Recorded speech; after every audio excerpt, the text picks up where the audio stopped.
Так, ну що. Доброго ранку, колеги. Раді вас всіх бачити на нашому заході. Дякуємо вам за інтерес, який ви проявили.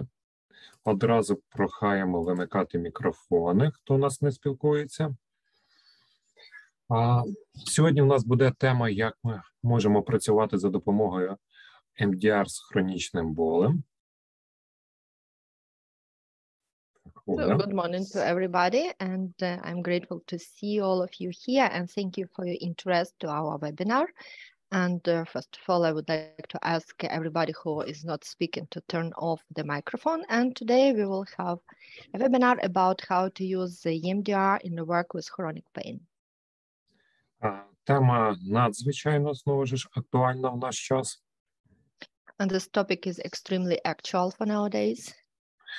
Так як ми проводили попередньо вебінари по нейробіології, стресу, пам'ятаєте, можливо, й того з вебінар з польського Робота, якраз актуалізувалася та інформація, що коли людина переживає тривалий стрес, в неї може з'являтися хронічний біль. And as you remember, not so far before, we had a webinar about neurobiology of stress, and also you remember the webinar of Robert Sapolsky. So all those previous webinars rise up some information, and now you know that a long-term stress can lead to a chronic pain. Також у нас дуже велика частина населення отримала фізичні поранення. And also a lot of our people have got physical injuries. І якраз тут ми також можемо бути їм корисними. And also in this point we can be useful for them. І навіть про актуальність цього заходу говорить про те, скільки спеціалістів наразі зареєструвалося, а сьогодні у нас зареєструвалося понад 800 людей. And also about that such kind of webinar is very actual now. We can see that we had more than 800 people registered for this webinar. Це навчання буде проводити Mark Grant. And our presenter today is Mark Grant.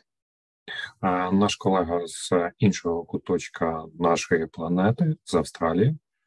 He's our colleague from a totally different corner of our world. He's from Australia. Саме навчання складається з декількох етапів, і так як ви вже помітили при реєстрації, вам був надісланий певний матеріал для опрацювання, відео. And this study will take several stages. And also, as you noticed while you were registered, you have got some materials and video. Хто не продивився відео, ми рекомендуємо все-таки його продивитися. Там можна включати субтитри із перекладом. And who was not able to watch that video, we strongly recommend you to do this. And also just notice that there you can turn on the subtitles with translation. І після того, як ми вам надіслали матеріал, у нас відбувається зараз перший вебінар, і в серпні місяці у нас буде ще 2 вебінари. And after we send you those materials, you just have here and now today our first webinar, and also we will have 2 more webinars on this topic, but on August. З перекладом нам буде допомагати Ольга. And Olga will help us with translation today. Також ми з Марком поговорили, і за цей вебінар ви зможете отримати сертифікати. Also, we discussed it with Mark, and you will got certificates for this webinar after it. Ми десь ближче до середини сьогоднішнього вебінару надішлемо в чат Zoom форму присутності, щоб всі, хто були присутні, при побажанні могли отримати сертифікат.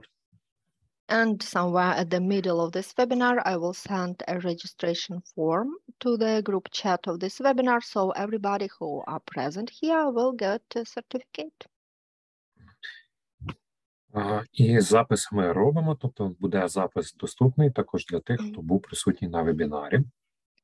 And also we are recording this webinar, and this record will be for everybody who are present at this webinar. They all will have access to it.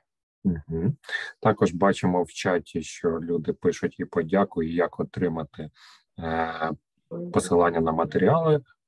То я зараз ще раз скину форму реєстрації. Хто зареєструвався, тому матеріали будуть ще раз надіслані. And also I can see in chat that people are sending a lot of gratitudes and also questions about how to register to other webinars. So I will put the registration form in chat a bit later so you can register for our other webinars. Угу. А зараз передаємо слово нашому гостю Марку Гранту.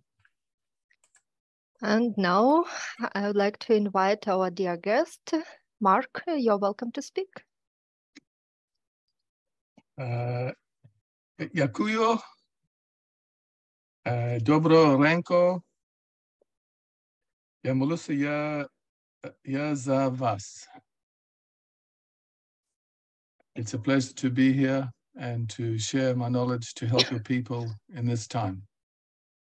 І для мене величезна радість бути сьогодні тут з вами і мати честь допомогти вам і поділитися своїми знаннями в такий нелегкий час. And my people are with your people. І мій народ разом з вашим народом. So today I'm going to talk about what is EMDR, why is it a good treatment for pain, how to apply this treatment to pain. And if I have time, I will show you some techniques or strategies based on EMDR, if I have time, that you can use independently. Так, сьогодні ми поговоримо про те, що таке ЄМДР, як саме воно працює, і чому ми можемо застосовувати ЄМДР для роботи з болем. І також, якщо в мене ще залишиться час, тоді я дам вам ще декілька технік, які ви можете застосовувати самостійно і паралельно з ЄМДР, але це якщо в мене буде час. And also, Mark, we have a gratitude for your Ukrainian language in chat. Дякую. Дякуємо, Ангелія, за відгук про хорошу українську Марка. Для нього це було важливо.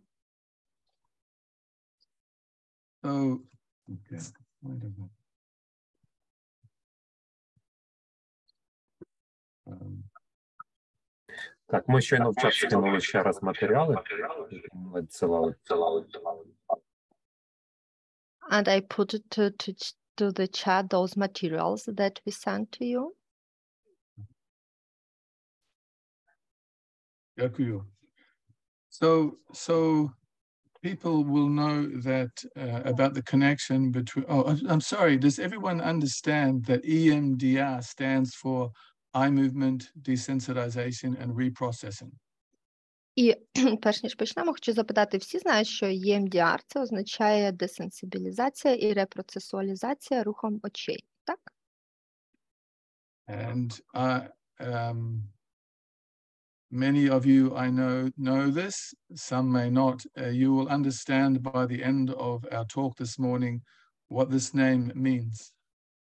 Я знаю, що більшість з вас це знають, але, можливо, хтось не знає, то до кінця сьогоднішньої розмови ви точно це все розумієте. Okay. So we are thinking about, with EMDR, we are thinking about trauma and pain together, and where there are three main symptoms of trauma: anxiety, avoidance, and what is known as intrusions, which can be intrusive thoughts, memories, and sensations, which can include pain. І говорячи про ЄМДР, також в структурі ЄМДР ми завжди думаємо про травму та біль разом. І говорячи про посттравматичний стресовий розлад, ми говоримо про його три основні складові – це тривога, уникання та те, що називається інтрузії. А інтрузії – це можуть бути нав'язливі думки, спогади або відчуття, які вторгаються до людини, і от серед цих відчуттів може бути також біль. So with a simple trauma, a single event, such as maybe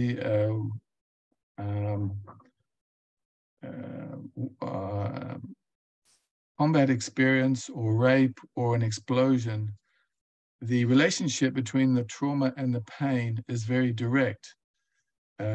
Maybe the soldier will have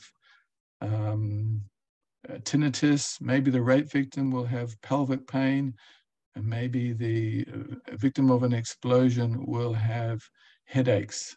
But their relationship is very obvious. І якщо говорити про просту травму, тобто це травма, яка провокується якось однією подією, це може бути якийсь напад, або зґвалтування, або вибух. І тоді травма і біль мають між собою такі досить прямі відносини, і тоді, наприклад, у солдата може виникати м'язовий біль, у жертви зґвалтування виникає вагінальний біль, і у жертви вибуху може виникнути головний біль. Тобто є прямий зв'язок між травмою та тим болем, який виникає. You can see examples of this: phantom limb pain, pain, whiplash. I know you have a different name. Vaginal pain, etc. Тут на слайді можете побачити приклади болей, які часто виникають. Це фантомні болі в кінцівках, біль після хлистоподібної травми. Там дослівно не хлистоподібна біль, але у нас немає такого визначення, тому ми це уточняли. Може бути вагінальний біль, м'язовий біль, тремор і біль в височно-нижньощелепному суглобі. But with more complex trauma, such as childhood, neglect, torture, kidnapping, being a prisoner of war, where there are multiple stresses, the relationship between the pain and the trauma is not so obvious. Але у випадку складних травм, наприклад, мультитравм, таких як, наприклад, пережите насильство чи занедбаність у дитячому віці, викрадення, тортури. Тоді, коли людина пережила вплив множинних стресових факторів, тоді оцей зв'язок між травмою та болем буде не настільки очевидним. The symptoms are more complicated, including a loss of identity, difficulty forming relationships, and emotional dysregulation. І тоді і симптоми будуть складнішими, вони також будуть включати втрату ідентичності, проблеми в стосунках і також уникання. So the symptoms are different. There is more fatigue, more headaches, more gastrointestinal problems, muscle pain, tremors, paralysis. І також симптоми будуть відрізнятися. В такому випадку буде набагато більше вираженості втоми, головних болей, м'язових болей та тремору. І паралічів. And there can be many multiple health problems affecting all different bodily systems, including gastrointestinal problems, respiratory problems, skin disorders, and so on. Також можуть спостерігатися інші множинні розлади і можуть спостерігатися порушення у різних системах органів людини. Це можуть часто спостерігатися шлунково-кишкові розлади, дихальні розлади, різні порушення шкіри та інше. Usually the person will have many conditions at the same time. For example, fibromyalgia plus chronic fatigue plus irritable bowel syndrome. І також часто людина може мати комбінацію декількох ознак, декількох розладів, наприклад, фіброміалгія плюс синдром подразненого кишківника плюс хронічна втома. Migraines can be associated with insomnia, gastric ulcers, angina, and psoriasis. Я досить часто асоціюю, що в мене найчастіше зустрічається, це інсомнія, тобто порушення сну, виразка шлунку, insomnia, ulcer and what else, please? Gastric ulcers, angina, psoriasis, skin problems. Ага. Виразка шлунку і екзема, і різні шкірні проблеми. The point is that when you see a person with multiple health problems like this, you know they have suffered multiple trauma and severe stress. І сенс цього в тому, що якщо ви зустрічаєте людину, яка має такі множинні проблеми зі здоров'ям, то ви повинні розуміти, що це людина, яка пережила багато різних травм і була підтверджена довготривалому і сильному стресу. Even in Australia, which is a peaceful country, most of my patients are like this. Навіть тут в Австралії, в такій мирній країні, але більшість моїх пацієнтів саме такі. So, a brief history of psychological treatment of chronic pain since the 19th century. І тут можете побачити коротку історію розвитку терапії болю, починаючи з 19 століття. It began in the end of the 19th century with Breuer, Genet, Freud using hypnosis for hysteria.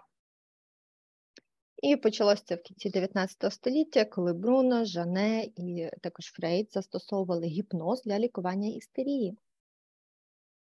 And then, because Freud rejected hypnosis, psychoanalysis was popular until the middle of the 20th century. І потім, оскільки Фрейд заперечував гіпноз, то був популярний психоаналіз, і він був популярний десь до середини 20 століття. Followed by cognitive behavior therapy in the last third or so of the 20th century.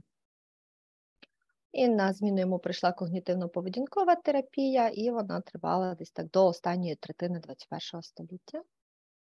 And now we have EMDR.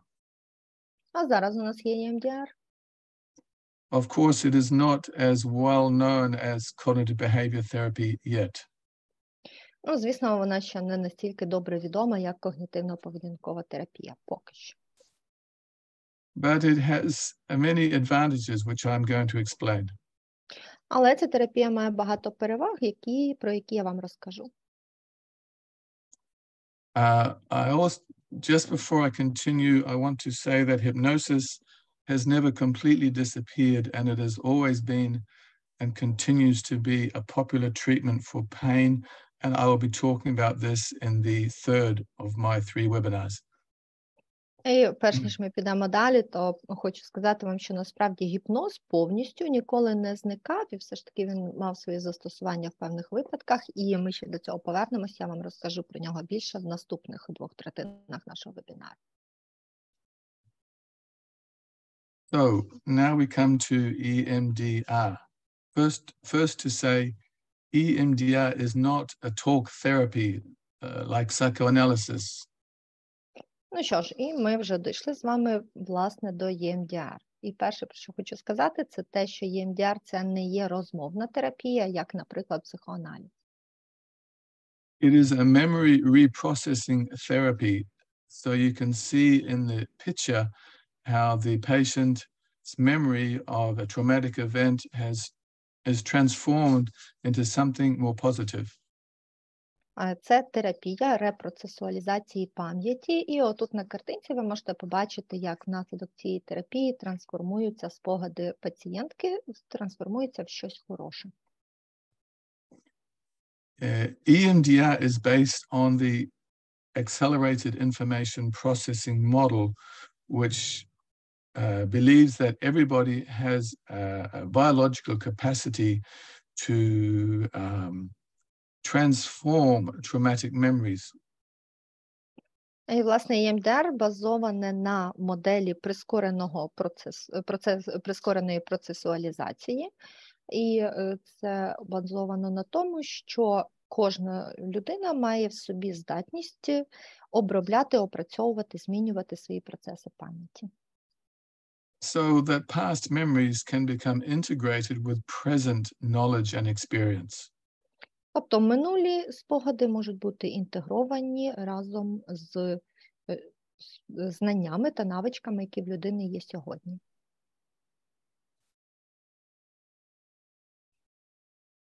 So there are six elements of EMDR that I will explain, including the preparation, the focused attention and bilateral stimulation, titrated exposure, sensory focus, cognitive reevaluation, and identity changes. І так, ЄМДР має 6 основних ключових складових, про які я вам сьогодні розкажу. І це підготовка, фокусування уваги та білатеральна стимуляція, титрування експозиції, зосередження на відчуттях, повторна когнітивна оцінка та зміни особистості.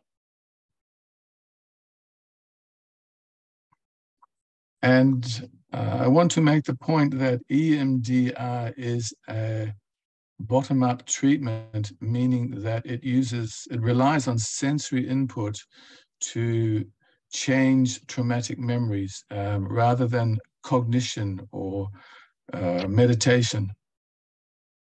І також ще хочу вам наголосити, що ЄМДР, вона є терапією по підходу знизу вгору, тобто вона звертає увагу на саме сенсорні, відчуттєві складові і допомагає клієнту справлятися з його емоціями, на відміну від підходів зверху вниз, таких як, наприклад, йога. In a way, it's harnessing, it is utilizing how we learn naturally, which is experientially. І на відміну від інших методів, ЄМДР основано на тому, що ми можемо переживати природньо і що для нас є досить природнім на нашому природньо отриманому досвіду. Це є наші природні переживання. The strongest memory is not what we read in a book, it's what we lived in our life experience. Тобто тут ми працюємо з нашими спогадами, і це не те, що ми прочитали десь в книжці, це, власне, наш життєвий досвід. And the research is showing that these kind of therapies are faster and more effective. Також дослідження показали, що терапії такого типу, вони працюють швидше і є більш ефективними. Okay, so the first thing is with any therapy is to establish a therapeutic alliance, which means to have a good rapport and a good relationship with the patient so that they feel not only safe, but so that their levels of arousal are lower, so that they can participate in the treatment.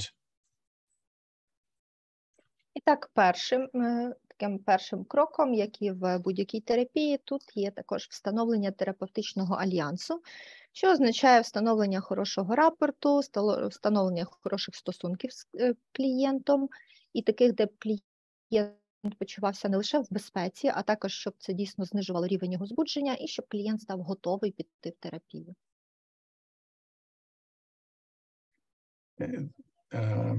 It's very important to let the patient tell their story because often with trauma, people are not allowed to speak out. For example, sexual abuse, or if they're in a situation where there is no one to talk to, like sometimes will be happening now in the Ukraine. І також дуже важливо дозволити клієнту розповісти свою історію, розповісти, що з ним сталося, тому що дуже багато людей, які пережили якусь травматичну ситуацію, вони не могли, тобто було не дозволено про це говорити. Наприклад, жертви сексуального насильства – це те, про що не дуже поговориш, або коли немає з ким про це поговорити, як та ситуація, з якою досить часто стикаються зараз люди в Україні. It's important not to rush to repair, to fix the person, the problem. Тобто дуже важливо не поспішати зразу кидатися полагодити людину.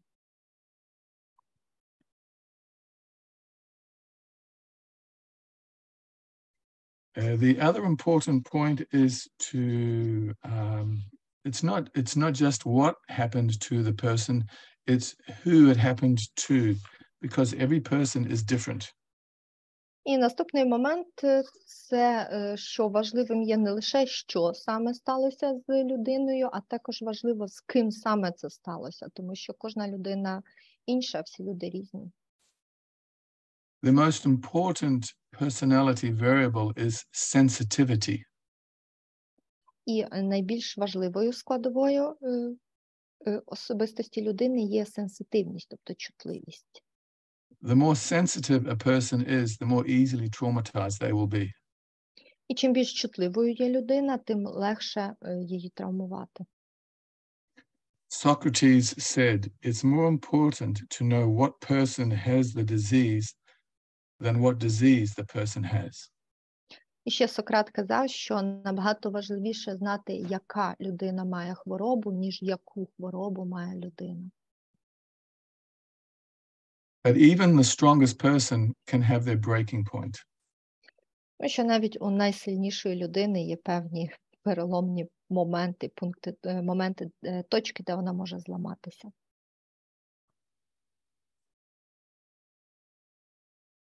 So once you have established a relationship and taken a history, the next task in EMDR is to decide what memory you want to work on.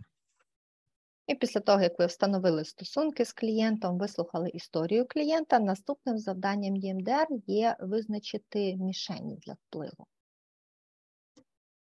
The memory could be a single event, it could be like an explosion, it could be a set of circumstances like family problems, it could be present pain, or it could be something that the person wants to change about their future. Тобто ми вибираємо, з якими спогадами будемо працювати. І це може бути як якась одиночна подія, наприклад, вибух, або якийсь певний складний час чи обставини, наприклад, період проблем в сім'ї, або якщо в людини є якийсь біль, який є і зараз, і є тривалий час, або якщо людина хоче щось змінити в своєму майбутньому. The most important thing is to find the memory that is behind the memory or the circumstances that are maintaining the client's present symptoms. І дуже важливо знайти отой спогад чи обставину, які ніби стоять позаду, які заклали ту основу для клієнта, на базі якої вже в клієнта виникли симптоми. And to make sure that the patient is ready to commence therapy. І також переконайтеся, що клієнт готовий піти в терапію. And don't forget that the target can also be a present pain if the client's main presenting problem is pain. І також не забувайте, що мішенью ЄМДР може бути біль, якщо клієнт розповідає, що у нього зараз є біль, і це основне, що його турбує. So this is what a target in EMDR looks like. От саме так виглядає мішень ЄМДР. This is an example from, can I check, Olya, is this phantom limb pain? Because I made a change. Yes, it's phantom limb pain. Oh, good, okay. So so in the target, we break down the memory into 4 elements: the image, the thought, the cognition, the emotion, and the sensations. And we summarize that as TICES. І тут, бачите, тут отак виглядає мішень в ЄМДР, тобто ми беремо те, що ми працюємо, якийсь спогад, і розбиваємо його на 4 компоненти, які ви можете бачити на цьому колі. 4 сектора – це образ, потім думка або переконання, емоція та відчуття. Ну і, в принципі, можна це скласти в таку абревіатуру ОПЕФ. The target will usually include elements that are conscious and elements that are not conscious. І мішень зазвичай включає елементи свідомі та елементи несвідомі. For example, many patients are unable to have never put into words how they feel about what happened. Тому що, наприклад, дуже багато пацієнтів ще ніколи до цього не виражали свої почуття словами. And many patients are not connecting their pain in the present with their trauma from the past. І також багато клієнтів не пов'язують свій біль та те, що в них є в теперішньому часі, з певними проблемами і травмами з минулого. So just to create this target is a beginning of the therapy. Тому навіть, власне, сам процес створення оцієї мішені – це вже є початок терапії. I don't know what Freud would have thought of this approach. Я, правда, не знаю, що б Фрейд сказав про цей підхід. Because it seems very technical, but it is really humanitarian as well. Тому що це виглядає як так дуже технічно, але насправді це так досить гуманітарно.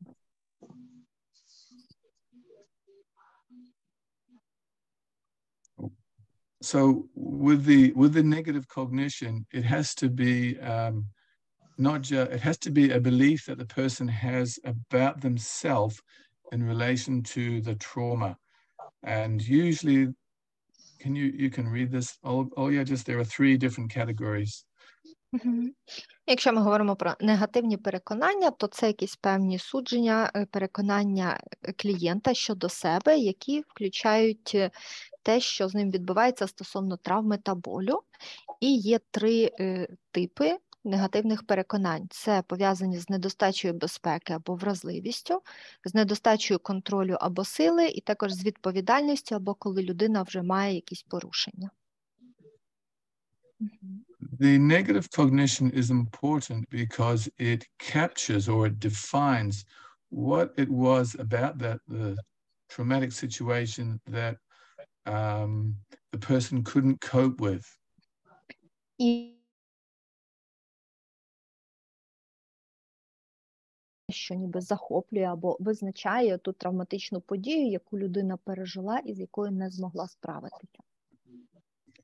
In the EMDR training, there is a lot of education about this. І в ЄМДР-терапії дуже багато освіти, просвіти саме про ці моменти. I will give you some details at the end of the talk where you can find more information. І в кінці нашої розмови я вам дам деякі посилання, де ви можете знайти більше інформації на цю тему.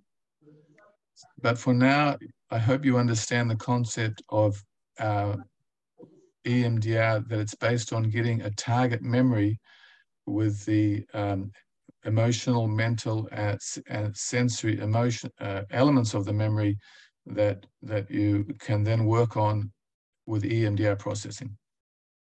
Але я думаю, що зараз ви просто для себе розумієте саму концепцію ЄМДР, тобто, що ЄМДР, вона працює з певними спогадами, мішенью є певні спогади, і ви працюєте з компонентами емоційним, ментальним і чуттєвим, елементами цього спогаду. And this is where EMDR is totally different to most other therapies. От саме цим ЄМДР відрізняється, і відрізняється так суттєво від більшості інших терапій. Because once you have the target memory, once you have decided on it, you don't talk about it anymore. You simply instruct the client to think of that memory and focus on the bilateral stimulation. Тому що, починаючи з того моменту, коли ви, власне, визначили оцей мішень, оцей травматичний спогад, ви більше не говорите про цей спогад, ви просто інструктуєте клієнта, як зосередити увагу на білатеральній стимуляції, і далі просто з цим працюєте. you do this for about 30 seconds to 1 minute, and then you review the target and how the client is feeling. Ви проводите білатеральну стимуляцію десь від 30 секунд до 1 хвилини, а потім просто перевіряєте, що відчуває клієнт. During this time, there is no talking. То ви і протягом цього процесу стимуляції ви не розмовляєте. Before I talk about the next bit, I just want to explain a little bit about bilateral stimulation. І перш ніж ми перейдемо до наступного пункту, хочу трошки більше поговорити про білатеральну стимуляцію. There are 3 modalities. You can read, Ola. І у нас є 3 моделі білатеральної стимуляції. Це рухи очей, простукування і аудіальні звуки. So why do we do this? It's a very strange, seems like a very strange thing to do. І так, чому ж ми це робимо? Тому що виглядає це так досить дивно. There are several theories about why bilateral stimulation, how it works. І існує декілька теорій стосовно того, як саме працює білатеральна стимуляція. One is that it overloads working memory so that it forces the person to develop different feelings and thoughts about the trauma. Перша теорія – це те, що воно перевантажує робочу пам'ять, і тоді людина просто розвиває нові напрямки, нові конекти, і внаслідок цього розвиваються нові спогади. Another one is that it is accessing a memory processing capability that normally occurs during REM sleep. Друга теорія – це те, що саме в такий спосіб ми можемо отримати до певних процесів пам'яті і маємо здатність торкатися їх і якось з ними взаємодіяти тими процесами пам'яті, які у нас в нормі відбуваються під час REM-фази сну. And the last one is that it is actually activating an orienting response, which is a biological survival response by the nervous system when it detects novel stimuli. You can read the rest, Ola. І третя теорія – це те, що в такий спосіб ми можемо активувати у людини орієнтувальний рефлекс, а орієнтувальний рефлекс – це, в принципі, те, що лежить в основі нашого виживання. І таким чином викликається рефлекторна відповідь у присутності будь-якого стимулу, який становить потенційну загрозу. І орієнтувальний рефлекс проявляється як початкова реакція завмирання, але швидко змінюється відчуттям розслаблення, і потім вже ця реакція розслаблення працює для десенсибілізації травматичного спогаду. It's very clever because you are really hijacking the fight-flight response with EMDR. І це має сенс, це досить розумно обґрунтоване її обґрунтування, тому що в такий спосіб через EMDR ви просто ніби викрадаєте, відсуваєте цю відповідь «бий, тікай, замри». I think all 3 explanations have some truth. Але я вважаю, що всі 3 цих пояснення мають в собі якусь частину правди. But the advantage of bilateral stimulation is that it does 2 things. One is it allows the patient to focus on painful memories without feeling fully overwhelmed by them, because they're focusing on 2 things at once. І також у ЕМДР є 2 дуже великі переваги. І перше – це те, що вона дає змогу клієнту зосередитися на своїх болісних спогадах, але не настільки сильно, щоб клієнт став ними перевантажений і приголомшений, тому що в процесі ЕМДР клієнту треба фокусувати увагу на 2 різних моментах. And the second thing is that when you ask a patient to focus on the bilateral stimulation and the memory, you are actually activating the right hemisphere and allowing a more normal activity between the left and the right hemisphere. І другий момент, друга перевага – це коли ви просите клієнта зосередитись і на білатеральній стимуляції, і на спогаді, з якими працюємо, то це призводить в свою чергу до активації правої півкулі, і таким чином відбувається збалансування роботи та зв'язків між собою двох півкуль. Because we know that trauma causes a breakdown in communication between the left and right hemispheres. Тому що, як ми знаємо, травма призводить до певної втрати комунікації між двома півкулями.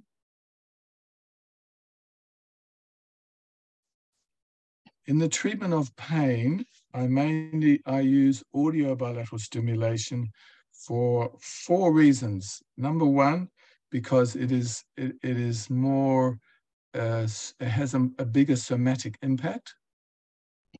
І я під час своєї роботи з клієнтами в ключі ЄМДР використовую зазвичай аудіальну стимуляцію, і на це в мене є 4 причини.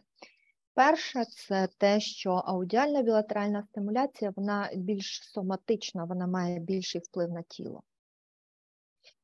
And I use continuous audio bilateral stimulation, so that means I don't stop until the treatment or the memory is fully processed, in order to give the patient more time to experience the changes that can occur. І друга причина – це те, що я зазвичай застосовую триваючу білатеральну стимуляцію, тобто я її не припиняю аж до повного завершення, до повного кінця сеансу з клієнтом, і в свою чергу це дає клієнту ніби довший час, довшу тривалість і більше можливостей пережити оцей досвід. You can, and also audio bilateral stimulation is easy for the patient to obtain some recordings, for example, from one of my apps, and use it at home. They don't have to just have it in therapy. Ну, і також білатеральну стимуляцію в аудіальному вигляді легше клієнтам якось отримати для самостійного використання. Наприклад, це може бути якийсь аудіозапис, і також я маю декілька певних застосунків для телефона, і клієнт може це просто прослуховувати вдома, таким чином працюючи сам з собою. Okay, and it's less distressing. Ну, і в кінці кінців це так ніби менш стресуюча форма. So, once the bilateral stimulation is completed, the next element of EMDR is what's called a sensory focus. That means to ask the client what they notice in their body now. І після того, як завершилась білатеральна стимуляція, у нас наступає наступний момент, який називається зосередженість на відчуттях. Тобто ми просимо клієнта зосередитися, відмітити, що він зараз відчуває, і нам про це сказати. Many clients report feeling relaxed after just a few seconds of bilateral stimulation. І зазвичай більшість клієнтів говорить про те, що почуваються розслаблено вже навіть після кількох секунд білатеральної стимуляції. Less worried, less pain. Вони почуваються менш стурбованими, зменшується біль. Less overwhelmed. Менш перевантаженими емоціями. And this is a summary of the physical and mental effects that are typical in EMDR. І на цьому слайді можете побачити певне підсумування всіх типових для ЄМДР наслідків. It's helpful to know what is possible because many patients are not good at describing what's happening in their bodies. Досить корисно знати, що ж може відбуватися, тому що багато пацієнтів не можуть дуже добре описати, що відбувається з їхніми тілами. So sometimes the therapist has to help them to pay attention and to put into words the different changes that they're feeling in their body. Тому іноді терапевт повинен допомогти клієнту і допомогти сформулювати словами, виразити словами те, що клієнт відчуває в своєму тілі. in this way, what happens in the body is probably one of the most important aspects of EMDR. І от те, що саме відбувається в тілі, мабуть, це і є найважливіший аспект EMDR. And helping clients to be able to pay attention to what they're experiencing in their body. І також важливо допомогти клієнту звернути увагу на те, що саме вони відчувають, переживають в своєму тілі.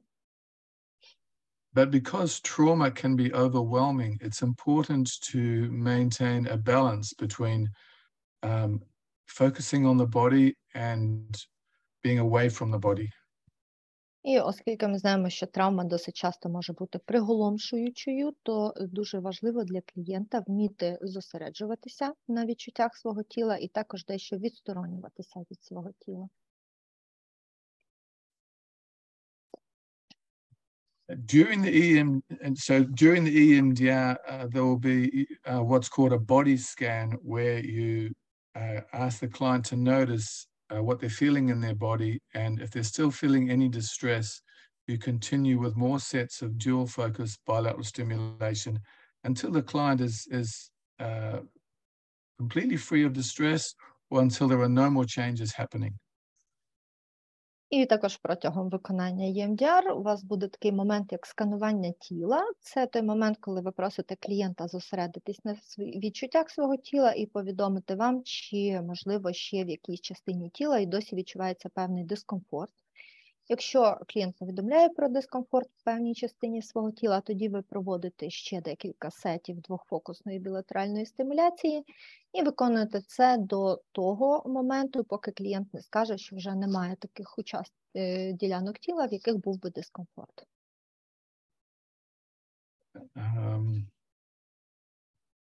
Okay.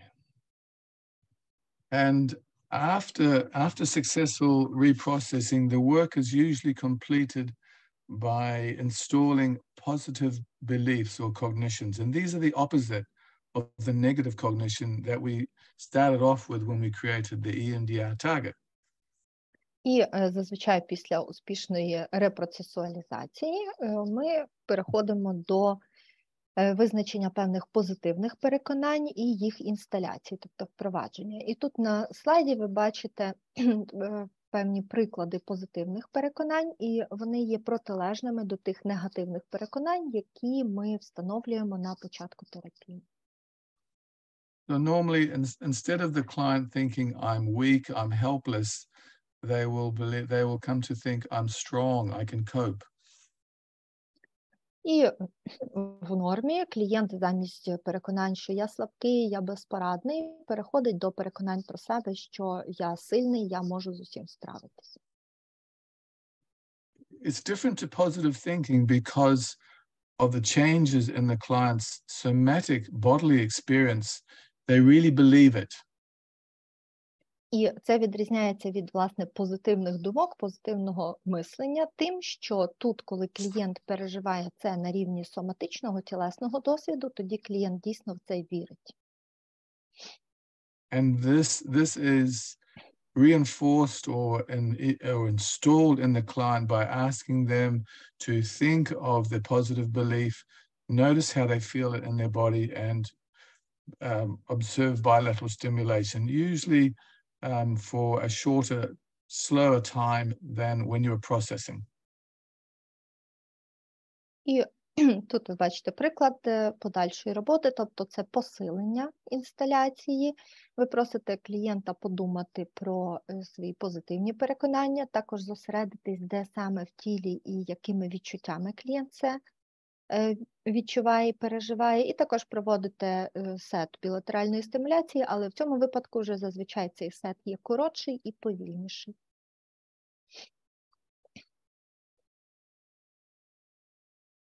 We won't worry about this slide. It's not necessary for today. Так, ладно, цей слайд пропустимо, на сьогодні він нам не треба. So in EMDR, you will have received a protocol, which is a set of steps for doing EMDR with pain. Також після реєстрації на сьогоднішній захід ви отримали в розсилці конкретний протокол EMDR, там де покроково розписано, що за чим робити. This is one of many protocols. Це лише один із багатьох протоколів, but they all have three key features. але всі вони мають три основні ключові особливості. The first one is that the target possibilities are either trauma, past trauma, present pain, or the effects of the pain on the person. І перший момент – це мішені, тобто мішенью ЄМДР може бути травма або травма в минулому, біль наявний в теперішньому, або якісь ефекти, тобто який вплив біль щинив на людину. The second factor is that because you're often dealing with complex chronic trauma, it's often necessary to integrate EMDR with other interventions such as somatic therapy, hypnosis, ego state work. Другий момент – це те, що зазвичай ми працюємо з комплексною травмою або хронічною травмою, тому досить часто треба застосовувати ще якісь додаткові підходи. Наприклад, соматичну терапію, гіпноз, роботу з егостанами. I'll be talking about this more in parts 2 and 3 of this training. Ну, а про це ми поговоримо в наших наступних частинах, в другій і третій частині тренінгу. And thirdly, because many clients who are suffering from trauma and pain also have some injury and some health problems, is often part of a multidisciplinary treatment approach. Ну, і також третє – це оскільки люди часто страждають від певних хронічних травм, мають ще якісь додаткові проблеми, додаткові ушкодження, додаткові захворювання, тому досить важливо все ж таки мати ще якісь додаткові підходи до терапії. So now I want to show you a demonstration of EMDR with Olya, who is suffering from medically unexplained pain. І зараз я вам хочу показати коротке відео, частину терапевтичної ЄМДР-сесії з Ольгою, зі мною. Тобто клієнт, який поскаржився на біль, який не має медичного пояснення. There is no trauma. Не було травми. And your present pain is only small. І біль на теперішній час досить незначний. So in this demonstration, the EMDR target was to think about the pain, your experience of the pain and what you needed to feel better. І тому в цьому випадку мішенью ЄМДР було подумати про біль і подумати про те, що треба для того, щоб почуватися краще. And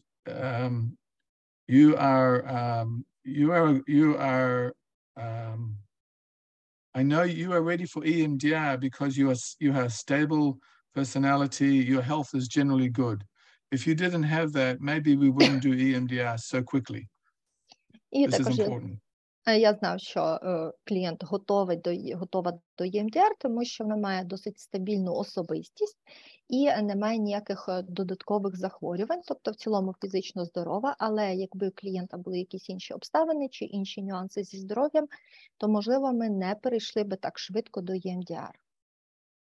Many patients are really sick, really tired, their emotions are very unstable, and they need some time and some preparation and some stabilization before they're ready for EMDR.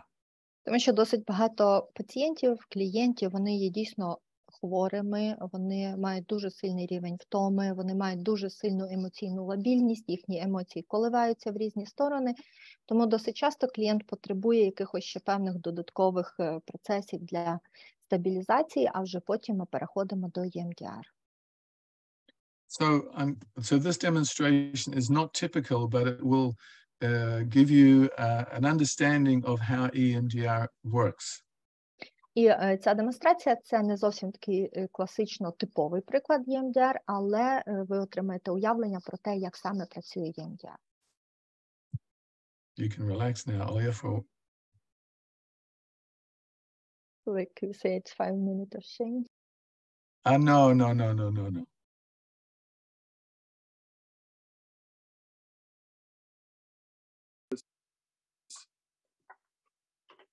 Тобто, насправді, ви не знаєте, що стало причиною. No. how bad is it? How severe? How does it affect you? Наскільки це сильно, наскільки це виражено і як воно впливає на ваше життя? Ну, іноді це дуже сильно, настільки, що мені досить важко навіть рухатись. І так, це впливає, тому що часто я маю такий досить сильний біль в кінці дня, особливо якщо цей день був якийсь активний, і впливає так, що ну, я вже не можу собі дозволити такий рівень активності, як був раніше.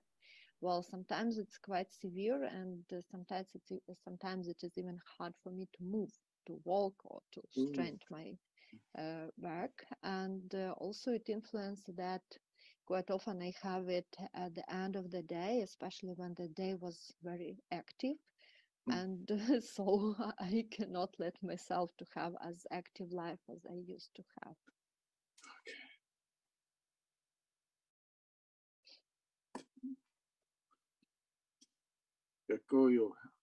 Thank you. So we have some options with EMDR. Normally, we would first look for a trauma, but there is no trauma. Maybe you can repeat that. І добре, тоді почнемо. І в ЄМДР у нас є декілька можливостей. Перше, це зазвичай спочатку ми шукаємо травму, але тут ми травми не знайшли, ми її не маємо. Secondly, we have the option to target the pain that you are presently experiencing, but I think you're not experiencing much pain at the moment. Другий момент, ми тоді працюємо, тобто нашою мішенью робимо той біль, який людина відчуває зараз, але я думаю, що зараз ваша біль не настільки сильна, щоб ми взяли цю біль за основу, за мішень. And thirdly, we have the option of targeting the future pain and helping you to create a resource to take the pain from your life. І третій момент, ми можемо взяти за мішень майбутнє, тобто майбутній біль, і наша мета може бути забрати біль з вашого життя. So I think that is the best option today. Yes. Тому я думаю, це третя, це буде найкраща опція на сьогодні. Так, я теж так вважаю. So I'm going to ask you to think of the pain and what you need to be healed. But I don't want you to think about it right now. Just hold that question in your mind. І зараз я хочу вас попросити, щоб ви подумали про свій біль і подумали про те, від чого в вашому житті я би мав вас позбавити, щоб я мав забрати з вашого життя. Але не зараз зосереджуйтесь на тому болі, а просто весь час тримайте в голові оце питання. Just notice. І просто відмічайте, що відбувається.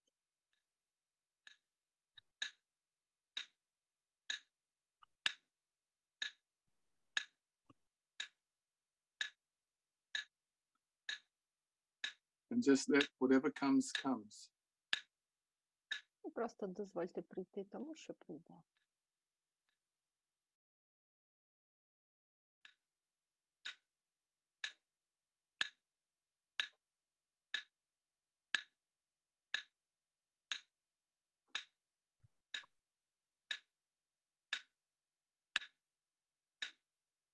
Just letting whatever comes, comes.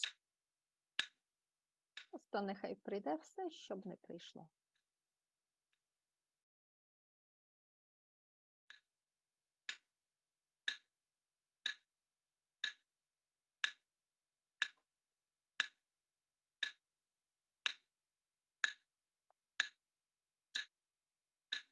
That's it.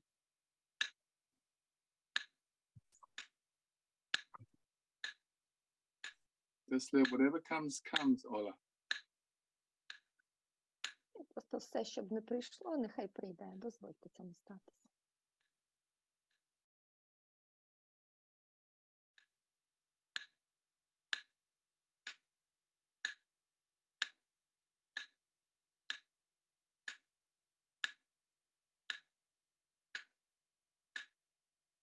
Thinking of what the pain needs to heal. Подумайте, що цій болі треба для того, щоб вона пішла. Що треба, щоб від цієї болі зцілитися, що болі треба. That's it.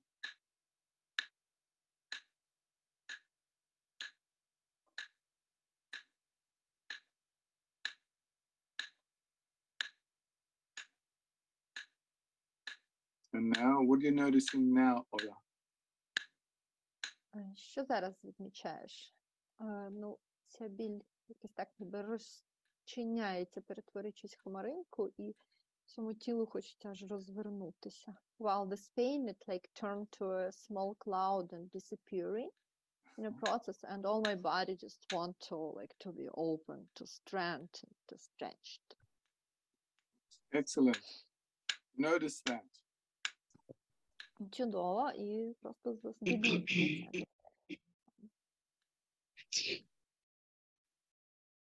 And what you are learning about yourself now. А що ви зараз дізнаєтесь про себе? Just let it come. Нехай воно прийде, дозвольте йому прийти.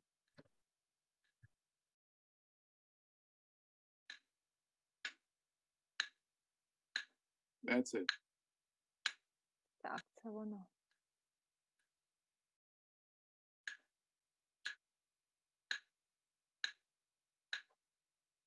Tell me when you've got it. Скажете мені, коли воно прийде, коли зрозумієте. Не знаю, чому мені зразу так стало радісно. I don't know why, but I feel so joyful now. Oh, notice that. Зосередьтесь на цьому. Are there any words that go with that, Ola? Ще якісь слова прийшли разом з цим. Да, це навіть трошки раніше сталося, просто прийшли слова свобода і легкість. Well, it happened even a bit before I felt this joy. Two words came, Yes.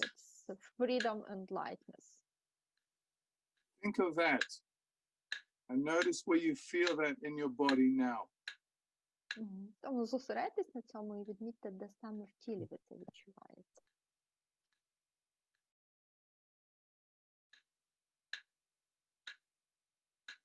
Freedom and lightness.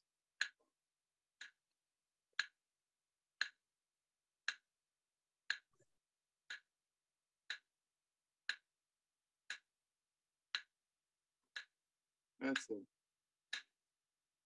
Так, це воно.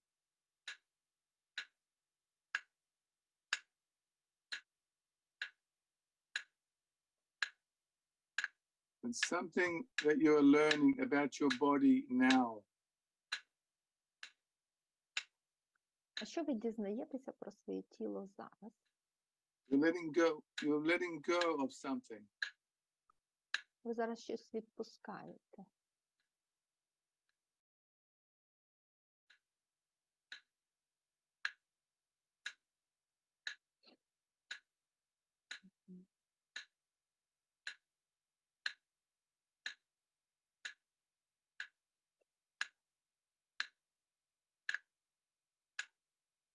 Мабуть, це моя здатність все ускладнювати, і воно якось іде як біль в усій повністю правій нозі.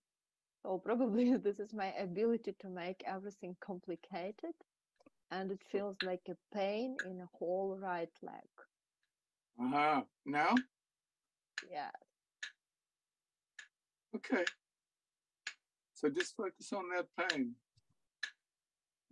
І просто зосередьтесь на цьому болю. See what it's telling you.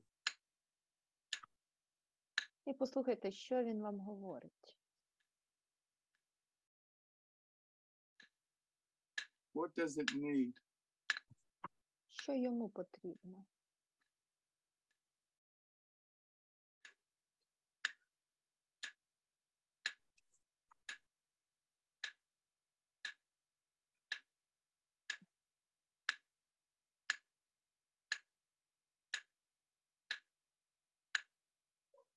That's it.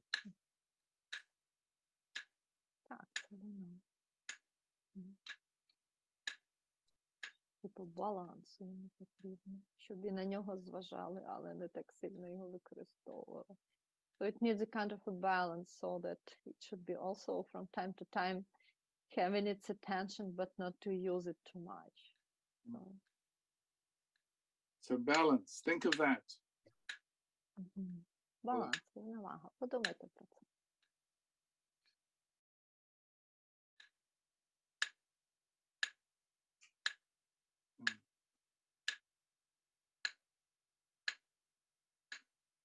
Balance.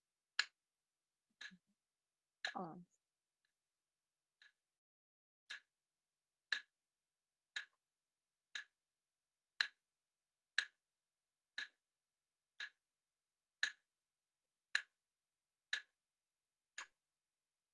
Good.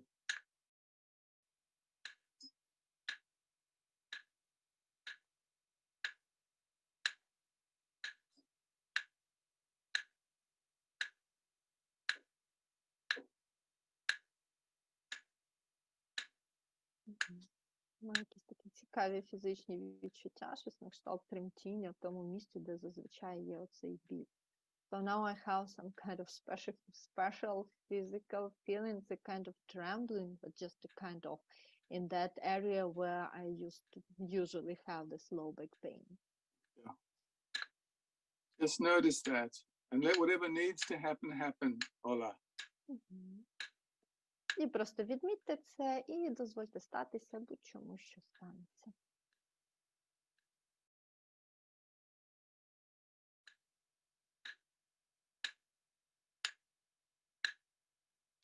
That's it.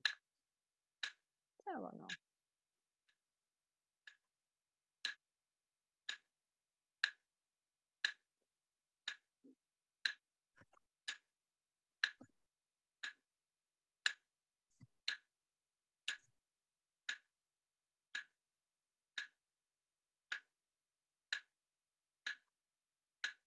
That's it.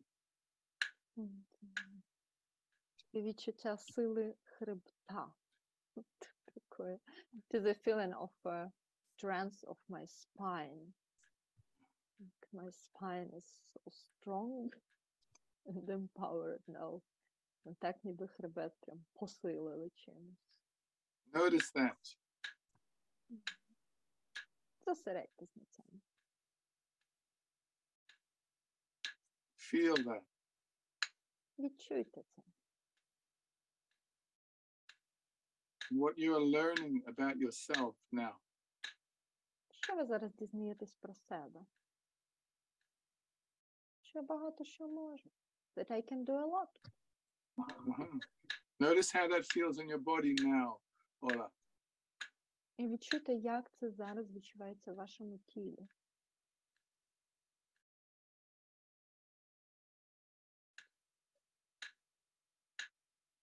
Таке сильне відчуття м'язів спини. От так, ніби кожен м'яз я відчуваю, і ніби ці м'язи якісь більші, саме в спині. So it's like I feel all the muscles of my back. Like every muscle on my back.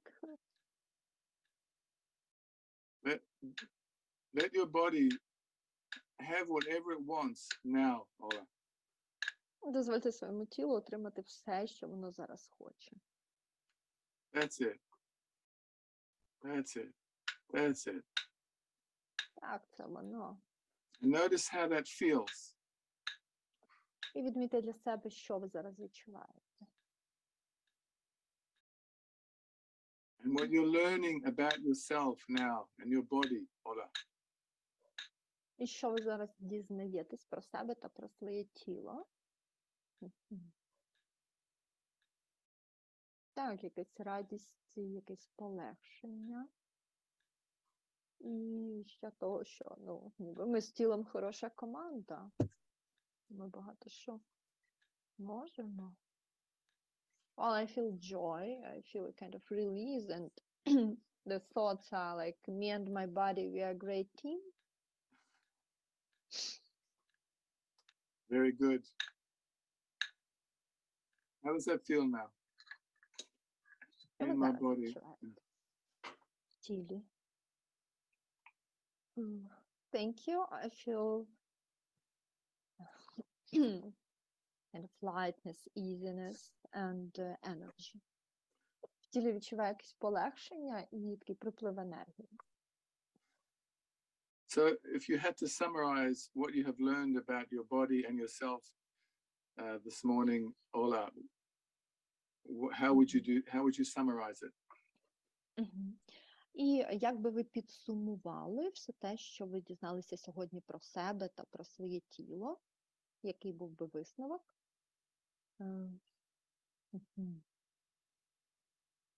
Треба мати добре партнерство з своїм тілом і бути з ним командою.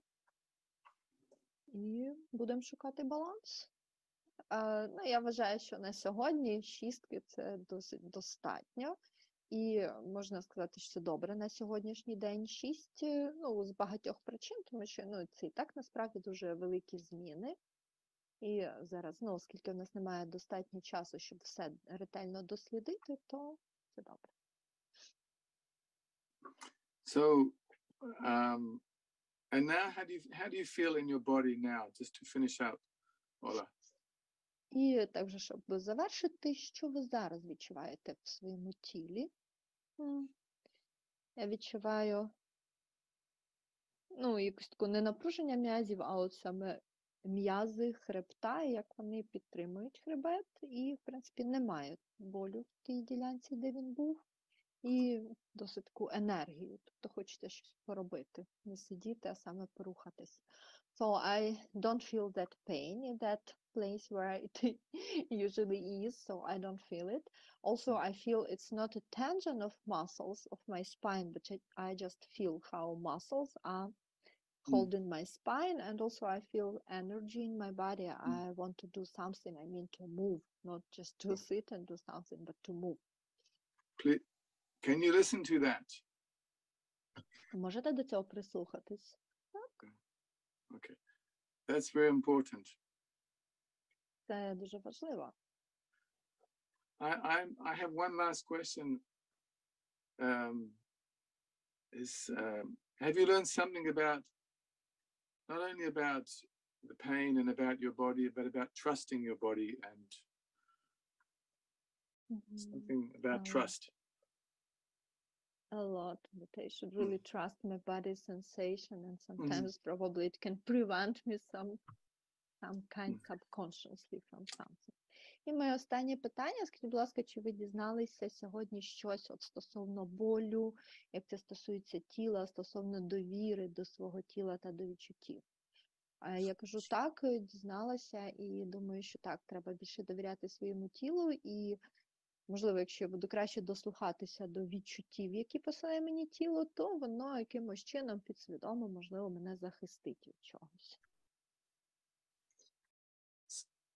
I wonder if, now we don't have time, but I wonder if something happened in your past that made you stop trusting in your body. You don't have to... Okay. So,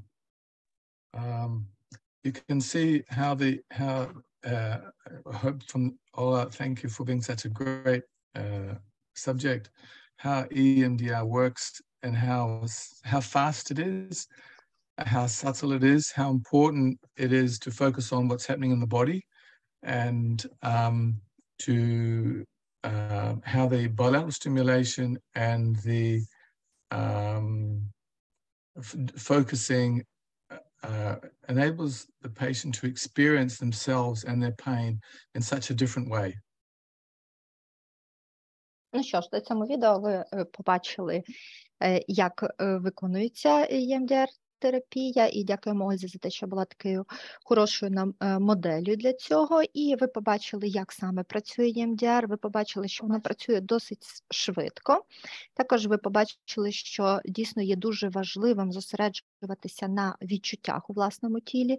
Також ви побачили, як саме робиться білатеральна стимуляція, і який вплив вона має. І також ви бачите, що фокусування уваги в такий спосіб дає можливість клієнту пережити певні відчуття і свої спогади трошки в іншому ключі, ніж до цього. And that the whole approach is really designed to help the patient learn what they need to know to cope with their pain. І ви бачите також, що весь цей підхід базований на тому, що клієнт повинен дізнатися, що йому самому треба для того, щоб навчитися справлятися зі своїми негараздами. And Ola, if you don't mind, can I ask, what have you noticed in the 2 days now since we did that? What have you noticed about your body and your pain? Окей. І також, Ольгу, хочу запитати, ми 2 дні назад робили цю сесію. Розкажіть, будь ласка, що ви відчуваєте зараз в своєму тілі? Тобто пройшло 2 дні. Я хочу сказати, у мене був такий хронічний біль в нижній частині спини, і я відчуваю якусь більшу мобільність, якесь насправді полегшення. У мене дуже часто цей біль був вранці після спання, от, власне, коли тільки прокидаюсь, його не було ці дні, і оце відчуття хребта, власне, як хребта, воно зберігається, але це таке приємне відчуття тілесної підтримки. So thank you very much. And well, for these 2 days, I didn't have this pain in the mornings, because usually I have it in the morning. Also, I have a feeling of lightness and kind of better mobility and flexibility. And I have like small feeling of this spine, that I feel my spine, but it is kind of a pleasant feeling of feeling how my body is supported by my spine. So the changes are really, you really feel them in the body, and they continue after the session without you having to make any effort. І, тобто, бачите, що зміни в тілі відбуваються саме в тілі, це відчувається на тілесному рівні, і це може ще тривати якийсь час після сесії, потім це можна ще продовжувати, і, в принципі, також, що ви бачите, що є вже якийсь ефект. Unfortunately, most patients, most cases are not as simple as you, Ola, and EMDR needs to be integrated with other treatment modalities such as hypnosis, ego state work, and somatic therapies. Але, на жаль, більшість пацієнтів, які приходять в ЄМДР, вони не настільки прості, як Ольга, у них є ще якісь ускладнюючі моменти, і тому важливо комбінувати ЄМДР, також додавати гіпноз, роботу з егостанами і соматичні терапії.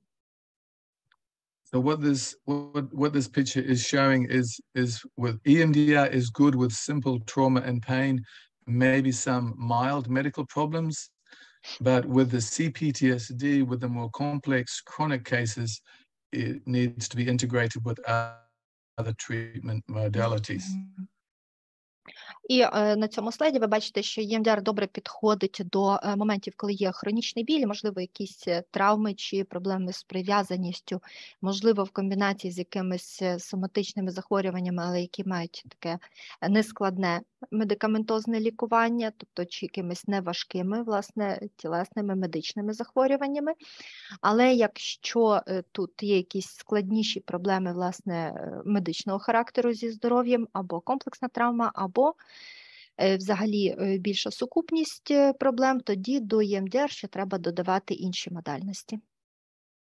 I will be talking about this more in the next session. Але про це я більше поговорю на наступних наших сесіях.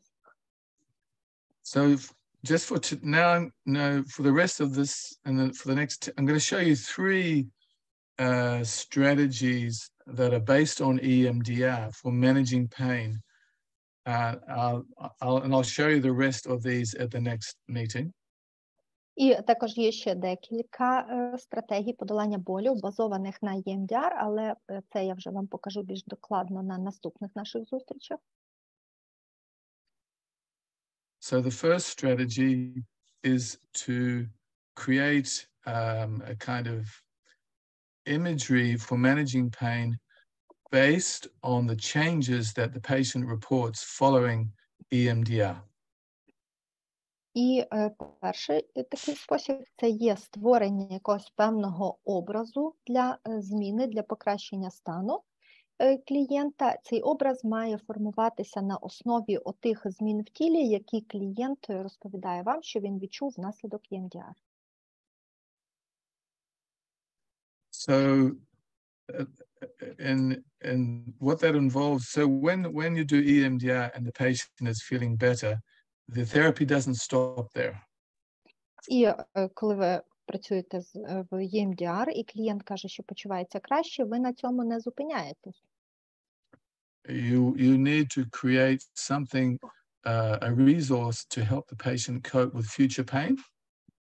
Вам треба створити щось ресурсне, дати клієнту якісь ресурси для того, щоб він міг справлятися з майбутнім болем. Can you just read the slide now, please, Ola? This is the images based on the sensory. In Ukraine. Comfort words. Oh, sorry, this one. Yeah. Тобто образи на основі сенсорних змін, які виникають після застосування ЄМДР. Задаєте питання, що ви зараз відчуваєте там, де раніше був біль. Просите описати ці відчуття. Чи є якийсь образ, який відповідає цим відчуттям? Яка думка, яке переконання найкраще описує ці почуття? Найкраще, наприклад, це може бути, що я можу впоратися, я можу контролювати свій біль, і також далі поєднуєте це зосередження на цьому переконанні, поєднуєте з білатеральною стимуляцією або підсилюєте шляхом використання гіпнозу. And we demonstrated this in my work with you, that even though when you felt better, we didn't stop there. We continued to help you feel, to develop a different relationship with your body and to continue that into the future.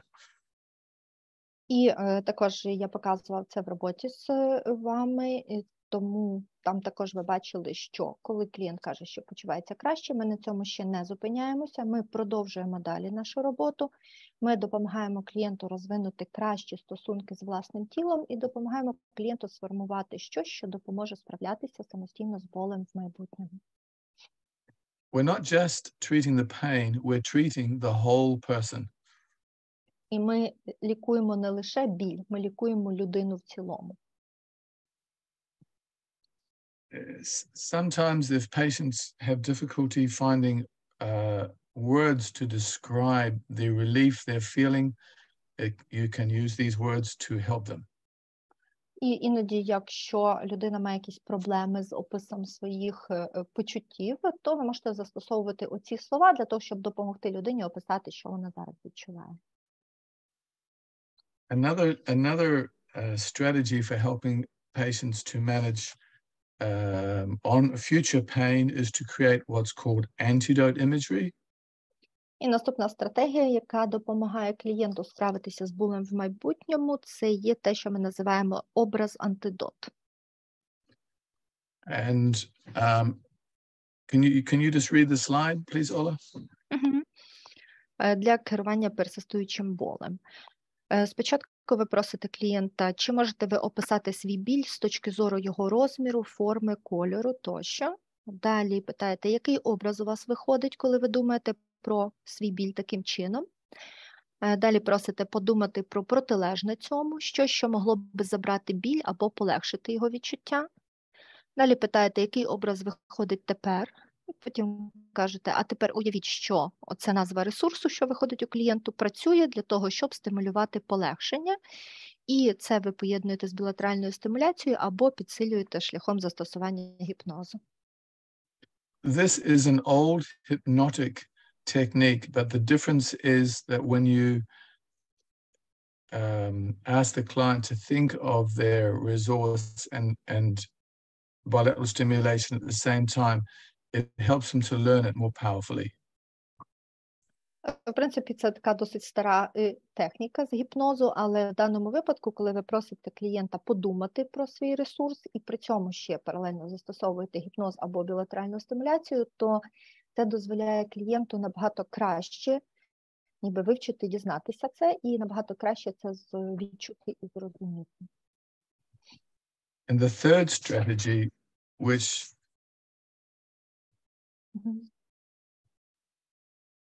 I utilized in your demonstration, if you realize it or not.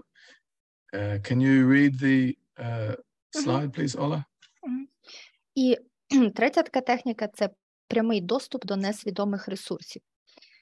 Спочатку просите подумайте про свою травму чи біль і про те, що вам потрібно, щоб почуватися краще. Але насправді не думайте про те, що вам потрібно прямо зараз, а просто майте це питання на увазі, також приділіть увагу білатеральній стимуляції і нехай станеться, що станеться.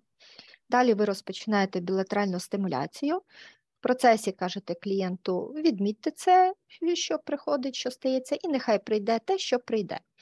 Далі питаєте, а тепер, що зараз помічаєте? І це поєднуєте з білатеральною стимуляцією або підсилюєте шляхом використання гіпнозу. So, if you ask someone to think of something that can make them feel better in the conscious mind, they will have difficulty. But if you do that with EMDR, because you are deactivating the left hemisphere and opening the right hemisphere, their imagination becomes more open. Тому, якщо ви когось просите просто зосереджено, свідомо подумати про те, що б могло йому допомогти, то це буде досить складно. А з використанням ЕМДР, в процесі ЕМДР ви деактивуєте ліву півкулю, цим самим посилюєте активність правої півкулі, і оці все, що могло би людині допомогти, воно більше і краще переживається саме на такому образному підсвідомому рівні. You don't have to read this all up, but this is an example, just to say, this is an example of a woman I did this with who has had pain for many, many years. And all I asked her was the first question, to focus on her pain and think of something that could make it feel better. And then commence bilateral stimulation. And she found that she could feel relaxed, that things could change, and that she could have a distance between herself and her pain. І тут на цьому слайді можете побачити, це короткий переказ сесії моєї з однією клієнткою. Це жінка, яка страждала на біль дуже довгі роки, багато років. І я все, що зробив, це я задав оце перше питання. Я попросив зосередитися на своєму болі і подумати про те, що може його полегшити. І далі я почав білатеральну стимуляцію, і далі вже просто в процесі ця жінка побачила і зрозуміла, що так, вона може і розслабитися, і вона може досягнути певних змін, і що вона може якось змінити свій стан, отримати полегшення. So when you ask this question under the right conditions, it's like you're planting a seed and everything else happens spontaneously. Тому, коли ви задаєте оце питання, саме ще й в правильних умовах, це так, ніби ви посадили зернятко, і далі воно вже розростається, і відбувається те, що відбувається. I have many more strategies I will share with people in the next meeting. А у мене ще є багато стратегій, і поділюся з вами ними вже на наступних наших зустрічах. For now, I want to mention some research that I'm doing. Зараз хочу вам розказати про деякі дослідження, які я роблю. With patients who are suffering from trauma and pain. Я виконую дослідження з пацієнтами, які страждають від хронічного болю і наслідків травми. To investigate whether they can benefit from managing their trauma and pain using some apps I have created. Я досліджую, яку користь ці пацієнти можуть отримати з кількох застосунків для мобільного телефону, які я створив. They are only in English, but if people want to refer any patients to the study, that is the details of the website. В принципі, ці додатки, ці застосунки, вони лише англійською мовою, але якщо у когось з вас, можливо, є пацієнти, які хотіли би прийняти участь у цьому дослідженні, володіють англійською і могли би користуватися цим застосунком, то на цьому веб-сайті ви можете почитати умови, як потрапити в це дослідження. And this is the website for EMDR Europe, if people would like to find out more about EMDR training. Це ви бачите. And my website, if they want to find out more about my work.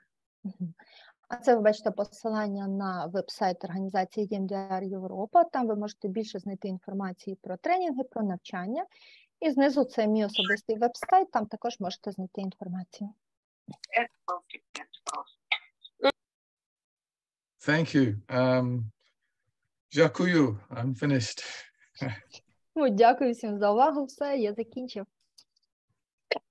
Дякуємо, Марку. У наших учасників є декілька питань. Чи Марк би зміг відповісти? Thank you, Mark. Thank you very much. And our participants have some questions. Can you please answer them? Так, можна. Так, у нас тут було питання про ЕМДР і контузію. Хто бажає його задати, ви можете зараз підняти руку, і ми вас. І ви зробите це? Так, Олеся, давайте ви. Дуже дякую організаторам, дуже дякую нашому спікеру. Thank you very much for your attention for us. Скажіть, пожалуйста, я працюю з військовими, застосування ЕМДР до людей з контузією. Що ви скажете, які обмеження, чи так, чи ні? So thank you very much for your webinar. And I work with combatants and with veterans. And what can you say about using EMDR in a work with the veterans? I don't work so much with this population, but EMDR, like any trauma population, is really good for this population because they have a lot of trauma, and it can help them to process it more efficiently, I think, than most other therapies. Ну, я так дуже сильно не працюю саме з такою категорією людей, але я вважаю, що ЄМДР як метод, який добре допомагає будь-яким категоріям травмованого населення, тут також буде корисним, тому що ця категорія населення також, на жаль, має багато травм, і я думаю, що ЄМДР, як той метод, який добре допомагає опрацювати травму, допоможе їм краще, з більшою ефективністю і швидше опрацювати їхні травми. Дякую. It's used in Australia and the USA a lot with the Veterans Affairs. Але можу сказати тільки, що, в принципі, ЄМДР в Австралії і в Сполучених Штатах досить широко застосовується у роботі з військовими. А ще від себе добавлю, в нас тут багато є ЕМДР-практиків на даному вебінарі, і вони використовують ЕМДР в роботі з військовими і з військовими, яких є контузії. And also I can add that here at this webinar, we have a lot of participants who are EMDR practitioners, and they use EMDR in a work with combatants and also with combatants who have contusions. Так, а Вікторія, ви? Вікторія Шкато. Добрий день. Дякую вам за цей вебінар, за пояснення. Скажіть, будь ласка, чи можна за допомогою ЕМДР працювати з мігренями невідомого генезу, коли медичного ніякого підтвердження, ніякого пояснення немає, а є тільки дуже сильні головні ці болі і мігрені, коли людина там блювання,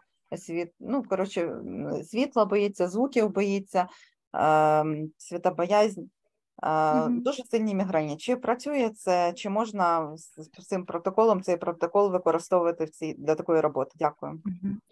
Thank you very much. First of all, thank you for your webinar and thank you for your detailed explanation. And I have a question about, can we use this kind of EMDR work, this EMDR protocol, in the work with the migrants which are medically unexplained, so we cannot find any medical explanation of this migraines, but the person has a huge and very severe migraines with vomit, with being afraid of light and acoustic sounds. So can we use this protocol of EMDR protocol to work with these migraines? There is a separate protocol for working with migraines by Steve Marcus. It is mentioned in one of the slides about the different protocols, and I can get an article about that. But migraines are a little bit different to normal pain. And can I keep talking, or do you want me to say that and then keep going? I would like to translate. Yeah. В принципі, для роботи з мігренями є окремий протокол. Тут на одному з слайдів було згадування про нього. Це протокол Стіва Маркуса. І краще використовувати саме його. В принципі, ЄМДР широко застосовується для роботи з мігренозними болями, але саме мігрені, вони трошки відрізняються від, власне, всіх інших типів болю. I think in many cases there is some dissociation with migraine, and you have to do some ego state work or even hypnosis as well as EMDR. І також ще я читав нещодавно статтю і дослідження на цю тему, і хочу сказати, що досить часто мігрені ще супроводжуються певного ступеню дисоціації в людини, тому думаю, що в роботі з мігренями краще ще використовувати роботу з егостанами і також гіпноз. I suspect her patient has a lot of conflict in her life. Я так підозрюю, що в тої пацієнтки є дуже багато різних конфліктів в житті. Дякую. А можете, будь ласка, ще раз повторити ім'я спеціаліста протоколу, якого потрібно використовувати? Thank you very much. And can you please say once again the name of the specialist who created migraine protocol? Steve Marcus, M-A-R-C-U-S. And he combines EMDR with he does three things: EMDR, diaphragmatic breathing, and head compression. So holding the head like this. And he had a good success with this method. If you need, I can send the article to Volodymyr. It would be great. Значить, автора звати Стів Маркус, і він, в принципі, багато працював з мігренями, застосовував ЄМДР, але він комбінував три речі. ЄМДР, робота з диханням і стискання голови, тобто спереду назад, в такий спосіб, і цим він досягнув таких значних успіхів, і якщо хочете, то я, в принципі, можу надіслати Володимиру статтю. Дуже буду вдячна, дякую вам дуже. Thank you very much, and I would be grateful for the article. Так, наступна Катя Долженко. Thank you for that lecture. Дякую вам за цю лекцію. It was really very useful. Дуже корисно. And I have a question about using EMDR in online. Використання EMDR в онлайні. Because there are now plenty of different videos, even in YouTube. Багато відео навіть в Ютубі with balls, with different imaginations, yes, там з кульками, з картинками. So people can like use that by themselves. Люди можуть використовувати це самостійно. And I also was wondering how much is safe, because when you with person, you like can help when some emotions is rising up, or the feeling of pain. Коли ти з родиною, ти можеш відчути цей момент, коли навпаки зростають емоції або біль. But when the person alone, then it seems that it's like place of zone of danger. Загрозлива зона, that the pain will be so strong that the person cannot overcome it in that moment. Загрозлива зона, що болю буде так багато, що людина сама не справиться. The question how to behave in that way. So, okay. So yes, there are many self-use possibilities of EMDR now, and there is really no research to show whether they're dangerous or not. My experience is that people with simple trauma who are healthy and stable can probably do EMDR by themselves, but complex cases cannot. And most cases with trauma and pain are complex. Дякую. Так, зараз є досить багато різних можливостей для самовикористання ЄМДР, але немає ще ніяких досліджень стосовно того, чи є це безпечно чи небезпечно. Ну, з мого власного досвіду можу сказати, що для клієнтів з простою травмою, які є в цілому здорові і емоційно стабільні, це має досить хороші результати. Так, вони можуть застосовувати ЄМДР самостійно, але для клієнтів з комплексними травмами чи з якимись ускладненнями я би це не рекомендував, але, на жаль, клієнти з хронічним болем, вони зазвичай мають якісь комплексні травми або якісь ускладнення. For example, Ola, you are a simple case, but you could not do alone what we did. Ну, наприклад, Ольга була досить простим випадком, але сама вона не змогла би зробити те, що ми робили.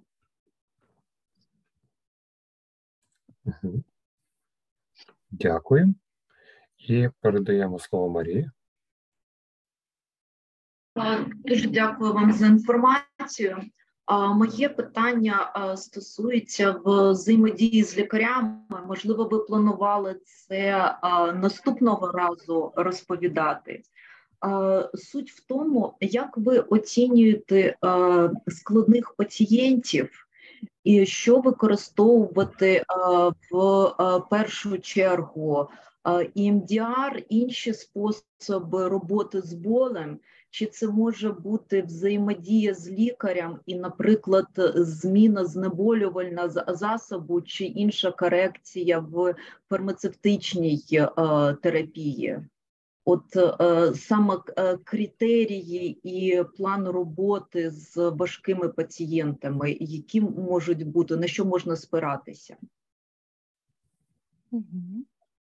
First of all, thank you for the information you gave us. And my question is about the interactions with medical doctors in your practice. And maybe you planned to speak about it later, but I would like to ask it now. So how do you assess the complex trauma? How do you assess the complicated patient? And also, how do you communicate and connect with medical doctors? And what do you think it's better to use, like the very first, the EMDR or maybe some other modalities? Or maybe it's also quite good to talk with medical doctors and maybe to change the medical pills at the pain takers. And so what is the best criteria in a work with complex trauma, in a work with complicated client, and how can you manage it together with medical doctors? Good question. Is always important. I always communicate with the doctors to find out if their pain is normal for the diagnosis that they have been given. And often it is not. It's important, but it is important to have to understand what is normal for the diagnosis that they have, and then what is not, and psychologically to work with what is not, and also to know that there are limitations of modern medicine and what it can do. So you are always working together with the medical practitioners. Дякую, це дуже хороше питання, і хочу сказати, що я завжди підтримую зв'язок з лікарями, і дуже важливо знати, наскільки цей біль є нормальним для того діагнозу, який має цей пацієнт. Тому що досить часто цей біль не є нормальним для того діагнозу, який є. І дуже важливо знати, що є нормальним взагалі для цього діагнозу, а що ні. І отут саме з психологічної точки зору ми працюємо з тим, що не є нормальним для даного діагнозу. Але, в принципі, і медицина, також навіть і сучасна, теж має певні свої обмеження, тому я завжди працюю в тісній співпраці з лікарями. If there is more pain than is medically expected, you should be suspicious of trauma. Просто якщо у клієнта біль сильніший, ніж це передбачається його медичними різними аспектами, тоді ви повинні думати про те, що, мабуть, в нього є травма. Дякую за відповідь. Тобто нам варто мати матеріали для таких поширених травм та хвороб, які спричиняють біль, якусь шкалу болю, яка адекватна цьому захворюванню чи травмі, і що є поза межами. Щоб це були як вхідні критерії для психологічного опрацювання болю. So thank you very much for your answer. So I think that we need to have some materials about like the best, like most common traumas, like injuries and other diseases which can create pain, and also we need to have something, a kind of pain scale to assess is this pain adequate to this diagnosis or not, and also we should use these numbers and these data like the starting point for our EMDR use. I will see if I can find something to send you. Я подумаю, можливо, я знайду якісь матеріали, які я зможу вам надіслати. Дякую вам дуже. So thank you very much. Welcome. Дякуємо. Давайте ще одно-два максимум питання, тому що у Марка там є інші плани. Аня, вам слово. Дякую. Ну, мабуть, більш технічне питання от по демонстрації. Може, я прослухала, але початок, коли нема начебто такої явної травматизації, да, на чому, як ви починаєте цю роботу? Да? Бо там 8 чи скільки шагів, як підсилити вже такий позитивний образ, да, взаємодії з болем чи її трансформації. Але початок от роботи, ви просто попросили на відчуттях зосередитись, чи якісь були ще асоціації, щось я трошки пропустила початок роботи от по демонстрації. So I have, it's mostly a technical question about the demonstration, and maybe I missed the beginning of the work, but so in this case, if you don't have a certain trauma, so how do you start work with this patient? Because I saw several steps of enforcing and transformation of these feelings, and so how do you start? What is the very beginning? Do you ask the patient to put attention to some present feelings or what? Yeah, good question. There are three steps. One is trauma. If there is no trauma, then you focus on if the patient is in present pain. Now, because your pain fluctuates, in this moment, you were not having much present pain. So for the target, I asked you just to think of your pain experience and what you needed to heal. So that's Focus of attention, okay. Yeah, more forward kind of future template resourcing. Ну, тут хочу сказати, що є у нас 3 кроки. Тобто перший крок – це травма. Якщо є травма, працюємо з травмою. В цьому випадку немає травми, і якщо немає травми, тоді наступний крок – це ми фокусуємося на тому болі, який є зараз. Але оскільки в мене, от в нашого клієнта біль був такий флюктуючий, тобто він то є, то немає, і в даний момент він не був дуже сильно виражений, тоді ми перейшли до 3-го кроку, тобто попросив зосередитися власне на цілому досвіду болю, тобто наш мішень – це був досвід болю і що треба для того, щоб зцілитися від цього болю. Тобто тут наш фокус уваги був направлений в майбутнє. Дуже широкий фокус. Тобто, а якщо є травма, то це на наступних буде, да, семінарах детальніше. So this focus is too wide, but if a client has a certain trauma, we will speak about it more in details on our next webinars. Yes, I will be looking at that more, yes. Yeah. Так, на наступних. Thank you. Дякуємо. Оль, запитайся Марка, чи ми можемо ще 2 питання розглянути? So Mark, we know that we are taking time, but can we have 2 more questions? Please. Sure. Так, тоді, значить, зараз Тетяна, а потім Наталя. Дуже дякую за змістовну інформацію. У мене таке питання, воно пов'язано з тим, чи можна цей метод застосовувати в роботі з людьми, які приймають антидепресанти і нейролептики. І чи можна застосовувати чи працює цей метод з фантомним болем? First of all, thank you for very useful information. And my question is, can we use this method in a work with people who are taking medications as antidepressants and neuroleptics? And does this protocol work with phantom limbic pain? Yes, first of all, yes. Most of my patients are on multiple medications. Because they've been on them for so long, they have a tolerance, and it does not prevent them from processing. And yeah, you can finish one part. Відповідь «да», тому що, в принципі, більшість моїх клієнтів, вони приймають таку досить множинну медикаментозну терапію, і оскільки вони приймають цю терапію досить довго, то це формує в них також певну толерантність до того стану, який в них є, і це в деякому часі може перешкоджати самостійному опрацюванню болю. The only medication that can be a problem is benzodiazepine. І єдиний медикамент, який може спричинити проблему з цим методом, це бензодіазепіни. And yes, this protocol works for phantom limb pain. There is a separate protocol, but it's very similar. І так, цей протокол працює з фантомними болями в кінцівках. В принципі, там існує окремий протокол, але він дуже схожий на цей.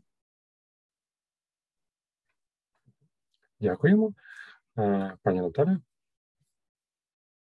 Дякую, дуже велике дякую за лекцію. У мене таке питання. Я по першій освіті терапевт і сімейний лікар. Я маю дуже багато пацієнтів, які мають больовий синдром, але часто заперечують зв'язок з психологічною травмою. Чи можна починати рекомендувати, або чи можна з такими пацієнтами застосовувати ЄМДР? Чи можливо в період, під час використання, чи можуть пацієнти усвідомлювати зв'язок, наприклад, з перенесеним там зґвалтуванням або з проблемами в сім'ї? Тому що інколи пацієнт заперечує такий зв'язок. Говорить, ні, от у мене болить там живіт, болить нога, щось іще болить. Але це не від травми, це має там якусь органічну причину, хоча органічної причини нема. Дякую. First of all, thank you very much for a very useful webinar and useful information. And my question is that by my first occupation, I am a medical doctor, a family doctor, and I have a lot of patients with chronic pain, but they deny the connection between this pain and psychotrauma. So can we use EMDR with these patients and predicting that probably during the processing, they will find this connection and they will understand that there is connection between, for example, being raped or having a lot of family issues, and that it's all related to the pain. Because I have a lot of patients who are insisting that they have pain in their bellies or pain in their leg, but it's not connected to the psychotrauma, and there should be any kind of organic issues. Yes, this is very, very typical that the patient prefers to believe they have a medical problem than a psychological problem. And it's natural to avoid the truth of the trauma. Так, це взагалі дуже типово, коли людина заперечує наявність психологічної травми, вона краще повірить в наявність якоїсь фізичної травми чи фізичних причин. І це досить таки типова поведінка, коли людина насправді уникає розуміння, що це психологічно і якоїсь психологічної корекції, психологічного звертання. It's a kind of coping strategy. Це також одна з копінг-стратегій уникання. So, every case is different, but it can be effective to say, okay, that's fine. Let's just target the pain with EMDR and see what happens.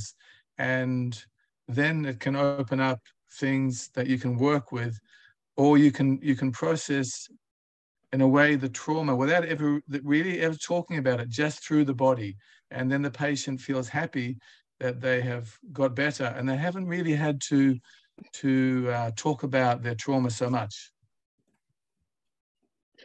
Ну, і в принципі, кожен випадок унікальний, кожна людина особлива, але в цілому можна сказати, ну, окей, ні, то давайте тут і зараз зробимо ЄМДР і як мішень візьмемо просто ваш біль, який у вас, в принципі, є, будемо працювати з цим болем.